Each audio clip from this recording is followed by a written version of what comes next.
జనగొంతుకు స్వాగతం.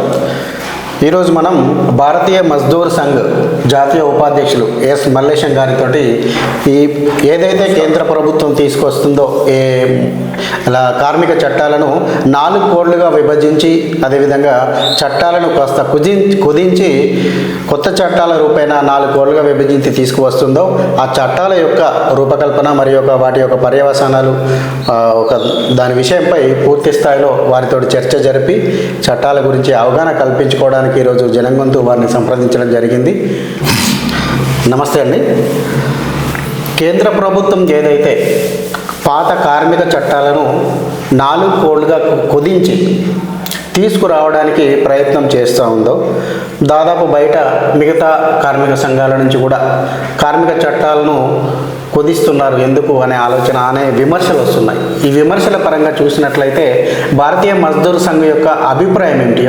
ఈ కేంద్ర ప్రభుత్వం తీసుకొస్తున్న చట్టాలపై భారతీయ మజ్దూర్ సంఘ్ యొక్క స్టాండ్ ఏమిటి? మరి అదేవిధంగా ఆ చట్టాల రూపకల్పన ఏ విధంగా జరుగుతూ ఉంది?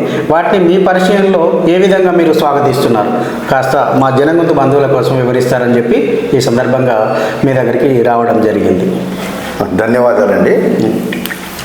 మొట్టమొదలు ఈ అంశం ఏతున్నదో కార్మిక చట్టాలని ఈ 4 కోడ్లుగా కేంద్ర ప్రభుత్వం చేపట్టిన తర్వాత గత 6 సంవత్సరాలుగా మన దేశంలో ఈ అంశం పైన బాగా చర్చ జరుగుతూ ఉన్నది. ఇందులో చాలా అంశాలు కార్మికులకు సంబంధించిన అనుకూలంగా ఉన్నటువంటి అంశాలు కొన్ని ఉన్నాయి, కార్మికులకు వ్యతిరేకంగా ఉన్నటువంటి అంశాలు కూడా కొన్ని ఉన్నాయి. కాబట్టి భారతీయ మజ్దూర్ సంఘ్ ఈ అంశాన్ని ప్రభుత్వంతో మాట్లాడినటువంటి చర్చల ప్రక్రియలో కూడా మేము అందులో పాల్గొనడం జరిగింది. కేంద్ర ప్రభుత్వంతో నేను కూడా యొక్క ప్రక్రియలో ఉన్నాను. కాబట్టి ఈ అంశాలపైన అన్ని సెక్షన్ బై సెక్షన్ అన్ని అంశాలు మాట్లాడుకోవాలంటే అది ఎక్కువ సమయం పడుతుంది. కాబట్టి కొన్ని మౌలికమైన విషయాలపైన మనం మాట్లాడుకునేటువంటి ప్రయత్నం చేద్దాం. ఇందులో కార్మికులకు అనుకూలంగా ఉన్నటువంటి అంశాలు ఏంటి, కార్మికులకు వ్యతిరేకంగా ఉన్న అంశాలు ఏంటి, దీనిపైన కార్మిక వర్గానికి తెలియాలి పూర్తిగా. కాబట్టి ఆ విషయాలపైన మనం మాట్లాడదాం. ఈ అంశానికి వెళ్ళే కంటే ముందు మన దేశం చాలా పురాతనమైనటువంటి దేశం అవడం మూలంగా మనకు ఏన్షియంట్ కాలంలో కూడా అంటే ఈ మన యొక్క చట్టాలు అనేటువంటిది ప్రపంచంలో ఏ దేశంలో కూడా కార్మికులకు సంబంధించిన విషయాలు ఉన్నాయా అనేటువంటి విషయం మనం పరిశీలించినప్పుడు చాలా విషయాలు మనకు కనబడవు. కానీ మన దేశంలో మనకు శుక్రనీతిలో మనం ఒకసారి గమనించినట్టుంటే ఆ సమయంలో కూడా అంటే కొన్ని వేల సంవత్సరాల క్రితం మన దేశంలో కార్మికులకు సంబంధించిన విషయాలపైన అంటే వేద కాలంలో కూడా కార్మికులకు సంబంధించిన చట్టాలు అంటే కొన్ని నియమాలు అనేటువంటివి ఉన్నాయి. చట్ట రూపంగా ఉన్నాయా నియమం రూపంగా ఉన్నాయా తెలియదు, కానీ కొన్ని అంశాలు మాత్రం కనబడతాయి మనకి. ముఖ్యంగా కార్మికులకు సెలవుల విషయం సంబంధించిన ఏ రకంగా ఉండాలి అనే విషయం పైన మనం ఈ కౌటిల్యుని యొక్క వాటి యొక్క కాలంలో మనకు కనబడుతుంది. జీతం ఏ రకంగా డిసైడ్ చేయాలి, ఎంత చెల్లించాలి అనే విషయం పైన, అదేవిధంగా వాళ్ళ యొక్క మిగతా కార్మికులు సంక్షేమం సంబంధించిన విషయాలు కూడా మనకి అక్కడక్కడ మన యొక్క ఇతిహాసాల్లో కనబడుతుంటాయి.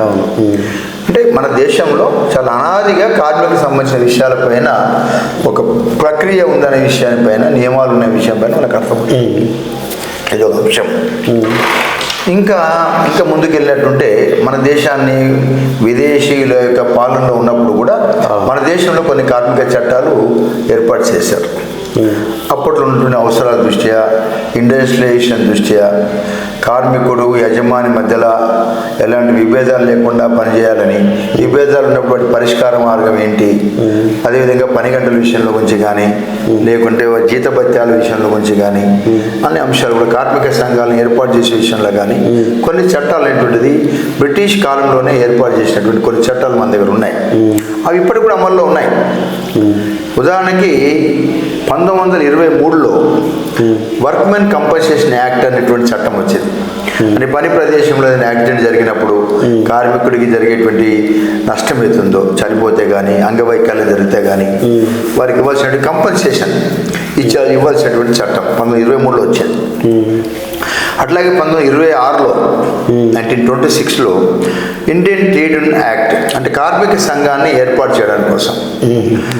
అంటే మొదటి ప్రపంచ యుద్ధం తర్వాత మన దేశంలో ఈ 1919లో ILO ఏర్పడినటువంటి సందర్భంగా మన దేశం నుంచి ఒక ప్రతినిధిని పంపాలి అన్నప్పుడు ఇప్పుడు కార్మిక సంఘం ఒక రిజిస్టర్డ్ కార్మిక సంఘం అనేటువంటి ఏర్పాటు చేయాలి కాబట్టి 1926లో ఈ యొక్క ట్రేడ్ యూనియన్ యాక్ట్ అనేటువంటిది ఏర్పాటు చేశారు.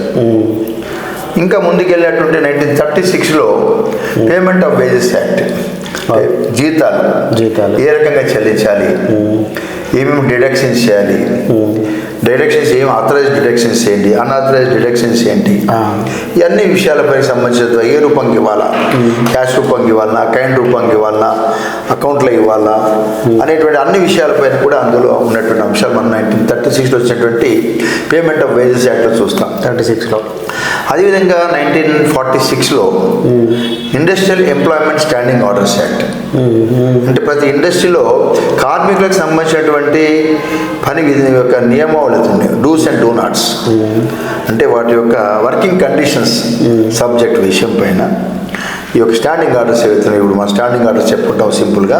1946లో వచ్చినటువంటి చట్టం. ఈ అన్ని చట్టాలన్నీ కూడా చూసినటువంటి 1946 కంటే 47లో మనకు స్వాతంత్రం రావడం కంటే ముందు వచ్చేటువంటి చట్టాలు. ఇందులో కొన్ని చట్టాలు ఇప్పటికీ అమలు అవుతున్నాయి, ఇందులో కొన్ని అంశాలు మార్చవలసిన అవసరం ఉంది, కానీ మరి మార్చకుండా అట్లాగే కంటిన్యూ అవుతా ఉన్నాయి. వీళ్ళు మార్చాలనేటువంటి డిమాండ్ చాలా కాలంగా ఉంది. ఈ స్వాతంత్రం కంటే ముందు వచ్చిన చట్టాలు కాకుండా స్వాతంత్రం తర్వాత 47 తర్వాత కూడా మన దేశంలో చట్టాలు వచ్చినాయి. ఆ రోజు అప్పుడున్నటువంటి అవసరాల దృష్ట్యా ఆ చట్టాలు వచ్చాయి. ఉదాహరణకి ఇండస్ట్రీ సెంటర్డ్గా వచ్చినటువంటి చట్టాలు చాలా ఉన్నాయి.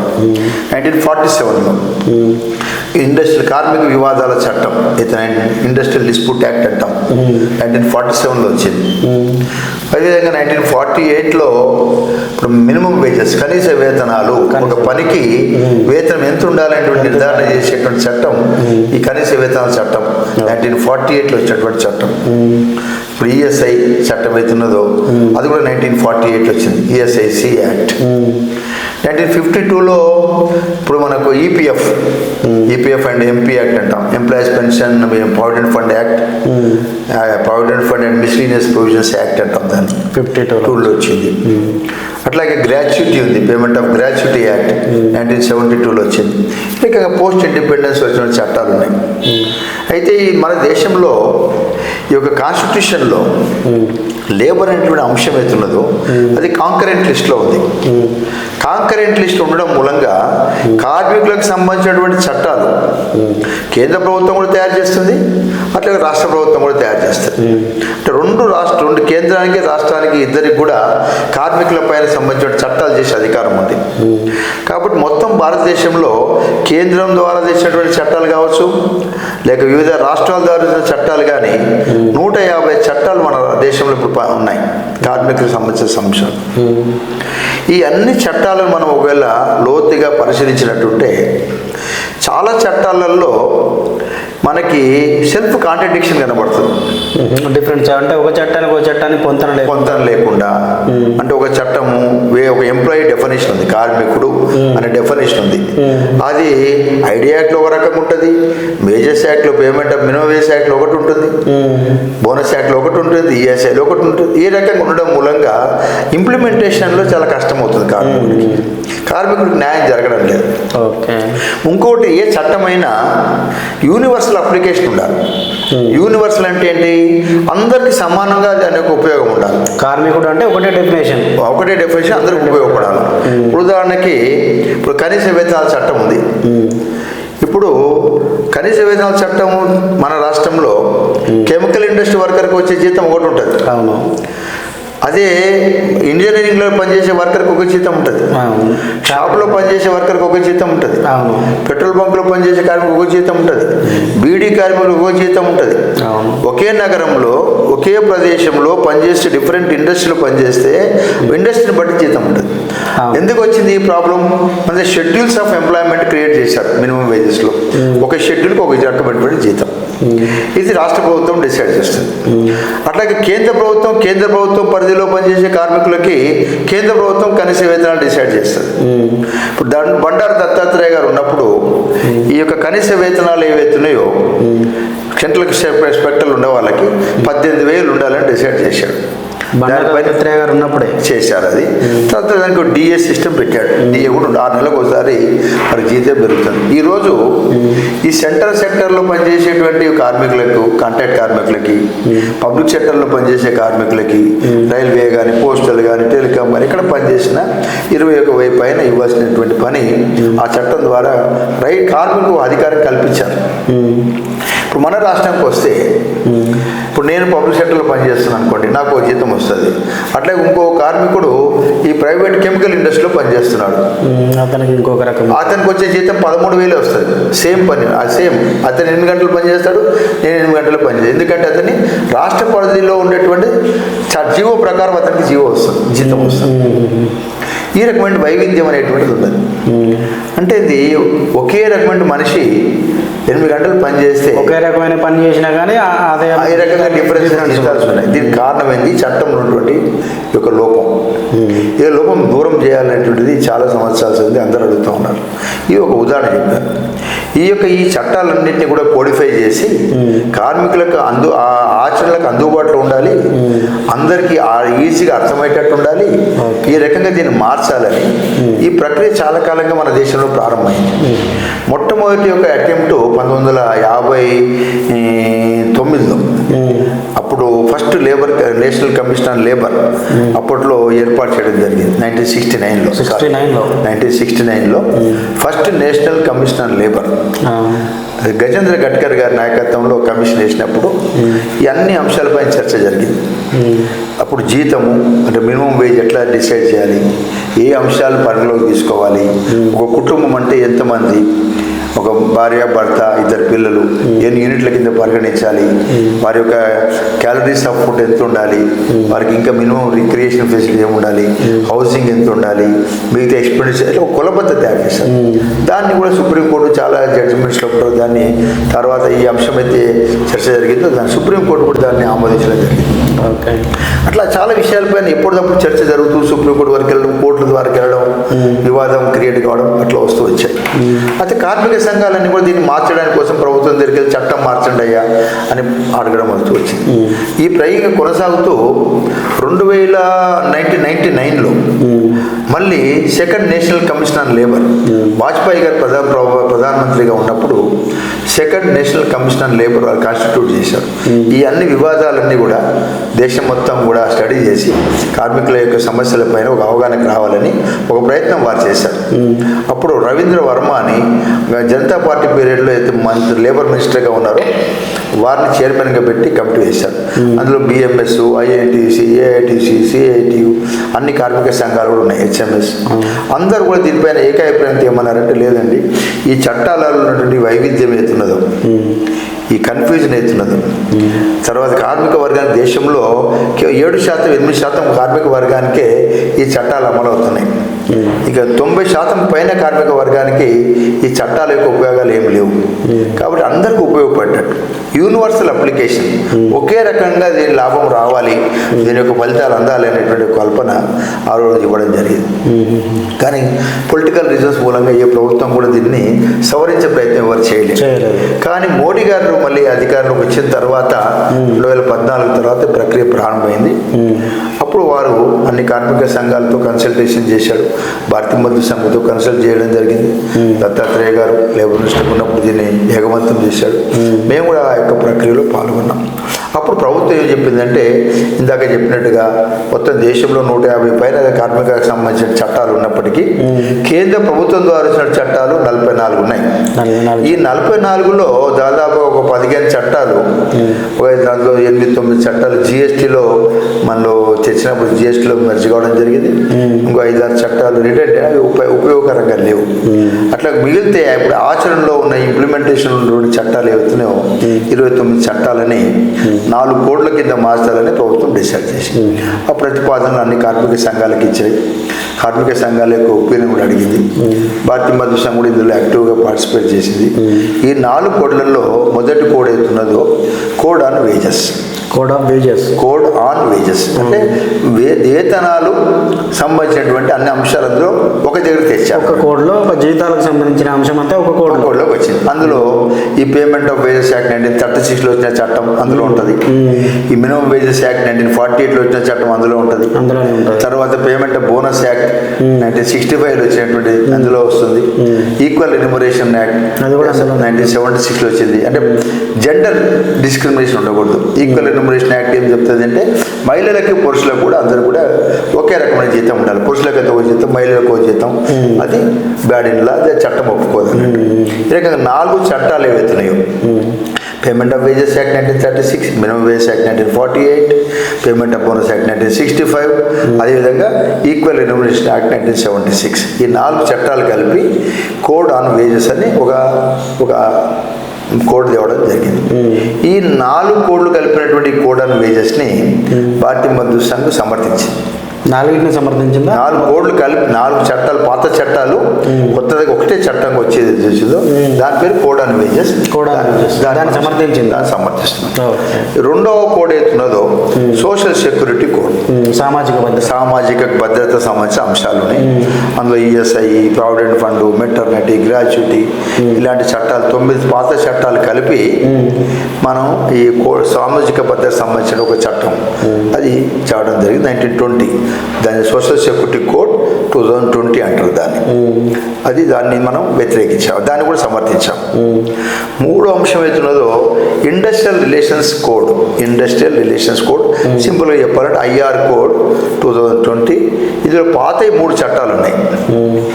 3 అంటే దాంట్లో ముఖ్యంగా ఇండస్ట్రియల్ డిస్ప్యూట్ యాక్ట్ ఒకటి, మన యొక్క ట్రేడ్ యూనియన్ యాక్ట్ ఒకటి, ఈ స్టాండింగ్ ఆర్డర్స్ యాక్ట్ 1946లో వచ్చిన చట్టం. ఈ 3 చట్టాలు కలిపి ఐఆర్ కోడ్ అని వచ్చింది. అది 3వ చట్టం. దీన్ని మనం వ్యతిరేకించాం. ఎందుకు వ్యతిరేకించాం అనే విషయం మళ్ళీ నేను డీటెయిల్గా చెప్తాను. పారిశ్రామిక సంబంధాలు అన్న సబ్జెక్ట్ పైన ఏ అంశాలు మనకు వ్యతిరేకంగా ఉన్నాయి, అందులో సవరణ కావాలా, మనం ప్రభుత్వాన్ని సవరణ అమెండ్మెంట్ చేయాలా. ఐసిటీస్కి అయితే మేము అంగీకరించలేము, కార్మిక వర్గానికి నష్టం అవుతుంది అనే విషయం మనం చెప్పాం. ఈ 4వ కోడ్ అవుతున్నదో ఓఎస్హెచ్ అండ్ డబ్ల్యూసి కోడ్ అంటారు. ఓఎస్హెచ్ అండ్ డబ్ల్యూసి కోడ్ ఫుల్ ఫామ్లో చెప్పాలంటే occupational safety, health and working conditions act code 2020. Occupational safety, health and working conditions. ఈ రకంగా పని ప్రదేశము, పని భద్రత, పని విధానం అంటే పని అది ఏదైతే సేఫ్టీకి సంబంధించిన విషయాలు, సేఫ్టీ, హెల్త్, వర్కింగ్ కండిషన్స్ అన్ని కలిపి 13 పాత చట్టాలు కలిపి ఇది ఒక కోడ్ వచ్చింది. ఈ రకంగా 13 చట్టాలు ఓఎస్హెచ్ఎల్ కోడ్లో ఉన్నాయి. ఈ సామాజిక భద్రత పాత 9 కోడ్లు వచ్చాయి. ఐఆర్ కోడ్లో పాత 3 ఉన్నాయి. ఈ వేజ్ కోడ్లో పాత 4 ఉన్నాయి. ఈ రకంగా మొత్తం 29 చట్టాలు అన్నట్టు. 29 కోడ్లలో చాలా పెద్ద అంశం ఇది. కాబట్టి ఇది మనం ఇంత తక్కువ సమయంలో మన యొక్క ప్రేక్షకులకు అందరికీ చెప్పలేము. కానీ ఇలా మౌలికమైనటువంటి విషయాలు ఏదైతే అవగాహన కోసమని కొన్ని విషయాలు మనం మాట్లాడుకోవచ్చు. ఇందులో కోడ్ అండ్ వేజెస్ మనం దీన్ని భారతీయ మజ్దూర్ సంఘం ఎందుకు స్వాగతించిందంటే ఫస్ట్ థింగ్ ఇది యూనివర్సల్ అప్లికేషన్ ఉంది. యూనివర్సల్ అప్లికేషన్ అంటే ఏంది, ప్రతి ఒక్కరికి ఇది వర్తిస్తుంది. ఏ వర్కర్ అయినా ఎక్కడ పని చేసినా, ఆయన హైదరాబాద్లో పనిచేసినా, ఢిల్లీలో పనిచేసినా, ఎక్కడ పనిచేసినా ఇది ఆయనకు అప్లికబుల్ అవుతుంది. కాబట్టి యూనివర్సల్ అప్లికేషన్ ఈ యొక్క షెడ్యూల్స్ ఆఫ్ ఎంప్లాయ్మెంట్తో నిమిత్తం లేకుండా ఒకే రకమైన జీతం అనేటువంటిది వచ్చేదానికోసం ఇందులో ఒక ప్రపోజల్ గవర్నమెంట్ ఇచ్చింది. ఈ యొక్క యాక్ట్ కోడ్లో వచ్చింది. ఇది పార్లమెంట్ ద్వారా పాస్ అయినటువంటి చట్టాలు ఇవి 4 కూడా. పార్లమెంట్ ద్వారా గ్యారెంటీ వచ్చినటువంటి చట్టం ఇందులో ఫస్ట్ థింగ్ యూనివర్సల్ అప్లికేషన్. ఇది అందుకే మనం దాన్ని స్వాగతిస్తున్నాం. ఇందాక మీకు చెప్పారు పాత చట్టంలో మినిమం వేజెస్ కోడ్లో దాదాపుగా 73 షెడ్యూల్స్ ఉన్నాయి మన రాష్ట్రంలో. 73 షెడ్యూల్స్లో అంటే 73 పరిశ్రమ రంగాలకు సంబంధించినటువంటి కనీస వేతనాలు.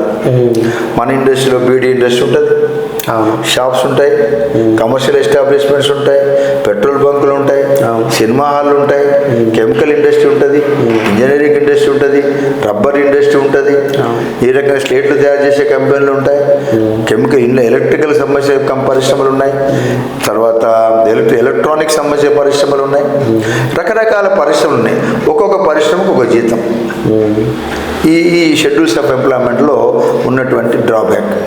ఈ షెడ్యూల్స్ ఆఫ్ ఎంప్లాయ్మెంట్లో ప్రభుత్వం యొక్క ఎన్ని సంవత్సరాల తర్వాత రివైజ్ చేయాలా, కఠినంగా ఇన్ని సంవత్సరాలు చేయాలని రూల్ ఏం లేదు అంతకుముందు. దీని మూలంగా చంద్రశేఖరరావు గారు, కేసీఆర్ ప్రభుత్వం ఆయన ఉన్నంతకాలం 10 సంవత్సరాలలో ఈ 73 చట్టాలు ఒక్క చట్టం కూడా రివైజ్ చేయడం కోసం ఆయన ముట్టుకోలేదు. ఇంకొక రెండవ డ్రాబ్యాక్ ఏంది పాత చట్టంలో అంటే, వీటికి కొన్నిటికి కన్జ్యూమర్ ప్రైస్ ఇండెక్స్ ఉంటుంది. అంటే వీడిఏ ధరలు పెరిగినప్పుడు కరువు భత్యం ఇచ్చేటువంటి పద్ధతి కొన్ని వేజెస్ కొన్ని కోడ్లకు ఉంది, కొన్ని షెడ్యూల్స్ ఆఫ్ ఎంప్లాయ్మెంట్కి ఉంది. కొన్ని షెడ్యూల్స్ ఆఫ్ ఎంప్లాయ్మెంట్కి ఈ కరువు భత్యం ఇవ్వకపోవచ్చు, ఆ ప్రభుత్వం యొక్క ఇష్టం. నాలుగో ఉన్నటువంటి అంశం ఏంది, ఇక్కడ జోనల్ సిస్టమ్ పెట్టారు. జోన్ 1, జోన్ 2, జోన్ 3 అంటే జోన్ 1లో ఒక జీతం, జోన్ 2 ఒకటి, జోన్ 3 ఒక జీతం ఉంటుంది. దానికి సైంటిఫిక్గా ఒక నిర్ధారణ లేనటువంటి విషయం. ఈ రకంగా ఒకే ప్రదేశంలో హైదరాబాద్ లాంటి నగరంలో పనిచేసే కార్మికుడికి పక్క ఇండస్ట్రీలో పనిచేస్తే ఒక్కొక్క రకంగా జీతం ఉంటుంది. ఒక ఇండస్ట్రీకి పొంతన ఉండదు. ఆ జీతం ఎప్పుడు రివైజ్ అవుతుందో తెలియదు, దానికి డిఏ ఉంటుందా అని తెలియదు. ఈ రకంగా కన్ఫ్యూజన్ ఉన్నది. అదే సెంట్రల్ గవర్నమెంట్ ఎంప్లాయీస్కి ఇందాక చెప్పినట్టుగా దత్తాత్రేయ గారు ఉన్నప్పుడు సెంట్రల్ సెక్టర్లో నుండి కాంట్రాక్ట్ కార్మికులకి ఆయన రివైజ్ చేసిన దాని ప్రకారం 2017లో పెంచాడు. అందరికీ 18,000 చేశాడు. 6 నెలలకోసారి డిఏ అన్నాడు. దాని మూలంగా ఈరోజు సెంట్రల్ సెక్టర్లో పనిచేసే వాళ్ళకైతే 21,000 పైన వస్తుంది. స్టేట్ సెక్టర్లో తెలంగాణలో పనిచేసే కార్మికులు ఎవరికి కూడా అన్స్కిల్డ్ వర్కర్కి 13,000 కంటే ఎక్కువ రాదు. ఇది పరిస్థితి. ఈ డిఫరెన్సెస్ అన్ని పోవాలని కోసం ఈ యొక్క చట్టం ఉపయోగపడుతుంది. కొత్త చట్టంలో చేసినటువంటి ఒక బలమైనటువంటి కార్మిక వర్గానికి ఉపయోగపడే విషయం ఏంటంటే, నేషనల్ అడ్వైజరీ బోర్డు ఒకటి కాన్స్టిట్యూట్ చేస్తుంది ప్రభుత్వం. నేషనల్ అడ్వైజరీ బోర్డు ద్వారా తీసుకున్న నిర్ణయం ప్రకారం నేషనల్ ఫ్లోర్ మినిమం వేజ్, జాతీయ స్థాయిలో ఒక జీతం అనేటువంటిది వాళ్ళు డిసైడ్ చేస్తారు. ఉదాహరణకు ఒక 20,000 ఉండాలి అని ఆ జాతీయ స్థాయిలో నిర్ణయం అయితే, దేశంలో ఏ రాష్ట్ర ప్రభుత్వం కూడా అంతకంటే తక్కువ ఉండడానికి వీలు లేదు. 20,000 కంటే తక్కువ ఇవ్వకూడదు. 20,000 కంటే ఏ మూలంగా పోయినా ఒకే వేతనం ఉండాలి. అంతకంటే తక్కువ ఇవ్వడం, అంతకంటే ఎక్కువ ఇవ్వడానికి అవకాశం ఉంది. ఇందాక మీకు చెప్పేటప్పుడు ఇంకో విషయం నేను చెప్పలేదు. ఇప్పుడు బీడీ కార్మికులు ఉన్నారు. 1000 బీడీలకి ఉదాహరణ కోసం చెప్తున్నా, తెలంగాణలో 2,200 రూపాయలు ఇస్తాడు. వెస్ట్ బెంగాల్కి వెళ్తే 150 రూపాయలు ఇస్తాడు 1000 బీడీలకి. అదే బీహార్కి వెళ్తే 75 రూపాయలు ఇస్తాడు అనుకోండి. యాజమాన్యాలందరూ ఏం చేస్తున్నారు, ఈ బీడీ పని అంతా తీసుకెళ్ళి ఏ రాష్ట్రంలో తక్కువ పని ఉంటుందో ఆ రాష్ట్రం పట్టుకెళ్ళిపోతారు. దాంట్లో మన రాష్ట్రంలో పనిచేసే కార్మికులకి పని ఉండదు. అందుకంటే 200 ఇవ్వాల్సి వస్తాయి. 200 ఇవ్వాల్సి అక్కడ 70 రూపాయలకే వస్తుంది. ఇప్పుడు ఈ నేషనల్ ఫ్లోర్ మినిమం వేజ్ తేవడం మూలంగా ఉపయోగం ఏమైంది మనకి, 20,000 రూపాయలు ప్రభుత్వం డిసైడ్ చేస్తే ఆయన బీడీ తయారు చేసే కార్మికుడికి కానీ వెస్ట్ బెంగాల్ ఉండని, హైదరాబాద్, ఢిల్లీ, తెలంగాణలో ఉండని, బీహార్ ఉండని ఒకటే రేట్ ఇచ్చినప్పుడు ఒకవేళ ఆ ప్రభుత్వానికి ఎక్కువ ఇవ్వదలుచుకుంటే ఎక్కువ ఇవ్వచ్చు. ఎక్కువ సంతోషం, తక్కువ ఇవ్వడానికి లేదు. దాని మూలంగా కార్మిక వర్గానికి నష్టపోవడానికి ఒక అవకాశం లేదు. ఇది మొదటి లాభం నేషనల్ ఫ్లోర్ మినిమం వేజ్. రెండవ కండిషన్ ఏమొచ్చిందంటే, పీరియాడిక్ రివిజన్ అనేటువంటిది మస్ట్ చేశారు యాక్ట్లో. అంటే ప్రతి 5 సంవత్సరాలకు ఒకసారి ఈ చట్టాన్ని మినిమం వేజెస్ పెంచాలి అనేటువంటి పరిస్థితులు మారుతూ ఉంటాయి కాబట్టి, జీతాలు మార్కెట్ యొక్క పరిస్థితిని బట్టి ధరలు పెరిగినప్పుడు కార్మికులు జీవించడానికి కోసం వారి యొక్క స్థాయి పెంచాలి. దానికోసం అది ఒక ప్రొవిజన్ తేవడం జరిగింది. 5 సంవత్సరాలకు ఒకసారి రివైజ్ చేయాలి. మూడో అంశం ఏంటంటే, ధరలు పెరిగినప్పుడు కరువు భత్యం అవుతుందో వీడిఏ ఇది యూనిఫామ్గా అమలు చేయాలి, అన్ని చోట్ల అమలు చేయాలి అనేటువంటిది మూడో అంశాన్ని కూడా అందులో తేవడం జరిగింది. ఈ రకంగా ఈ విషయాలు కాకుండా కార్మిక వర్గానికి ఇందులో ఇప్పుడు జీతం ఎంత ఉంటుందో 50% కనీసం అతనికి బేసిక్ ఉండాలి. ఉన్న జీతంలో. ఉన్న జీతంలో 50% బేసిక్ జీతం మూల వేతనం కింద పరిగణించాలి. మూల వేతనం మీద 50% ఎందుకు ఉండాలంటే ఇప్పుడు కార్మికుడికి వచ్చి పిఎఫ్ మీద కట్టేటువంటి డబ్బు మూల వేతనం మీద కడతారు.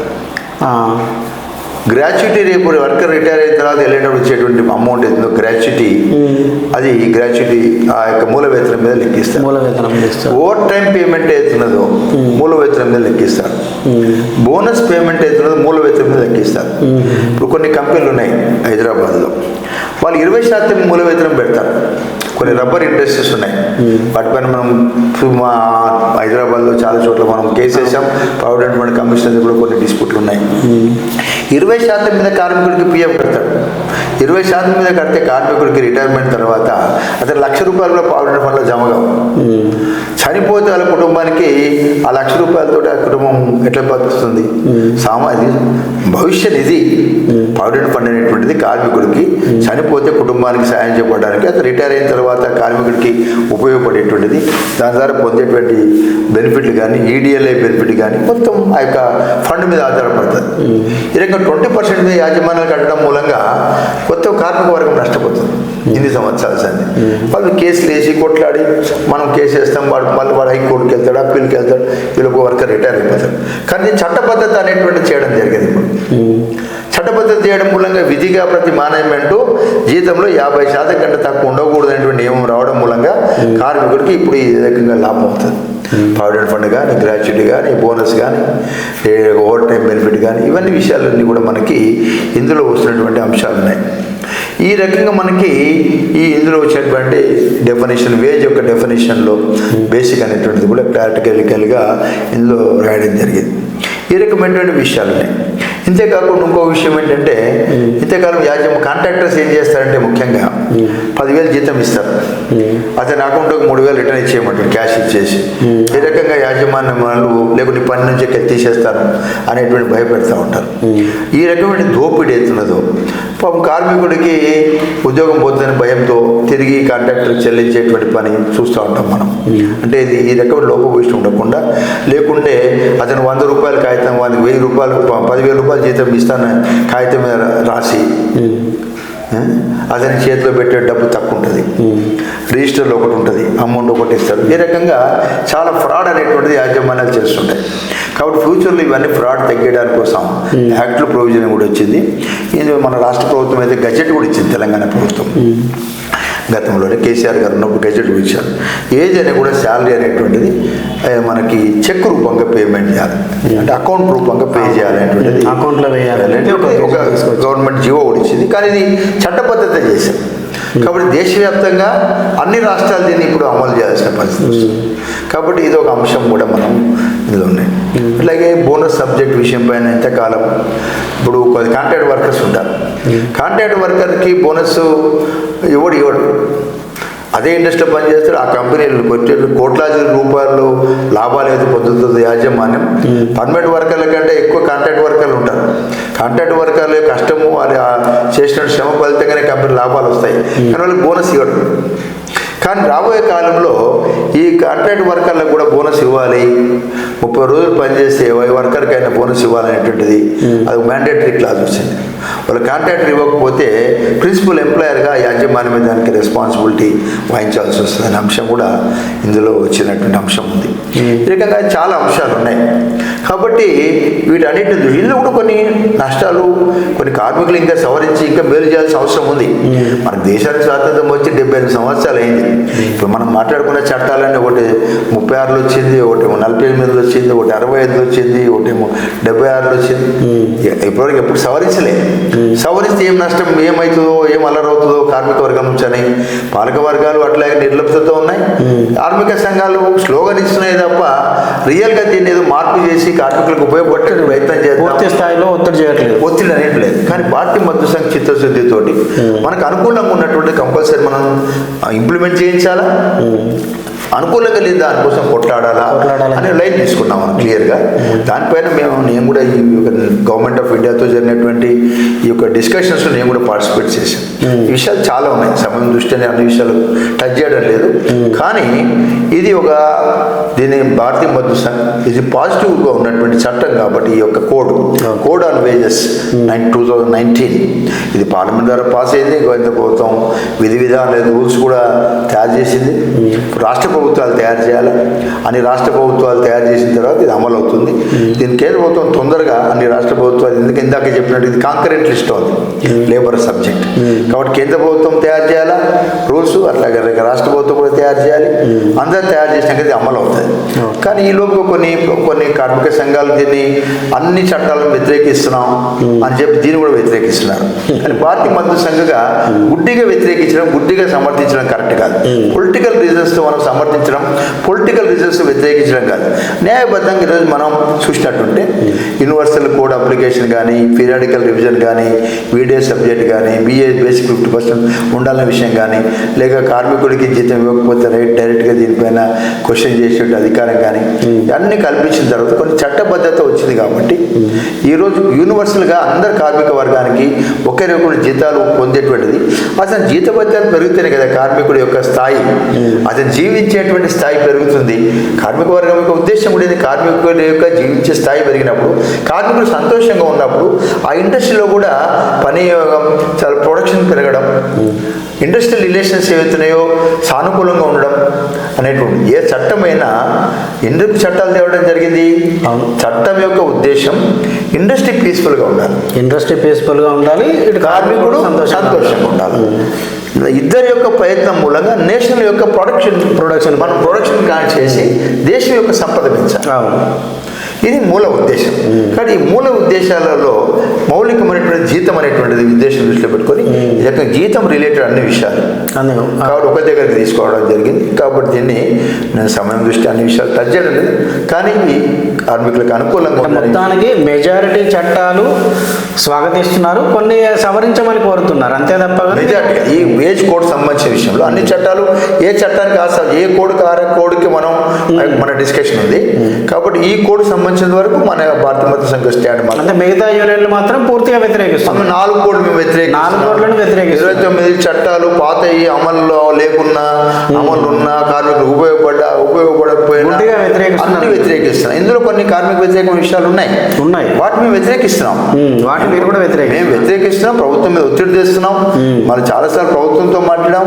ఈ రకంగా దీన్ని అమలు చేసినట్టుంటే మాకు నష్టం అనే విషయం చెప్పి మిగతా డిస్కషన్స్లో నేను డిస్కస్ చేస్తాను.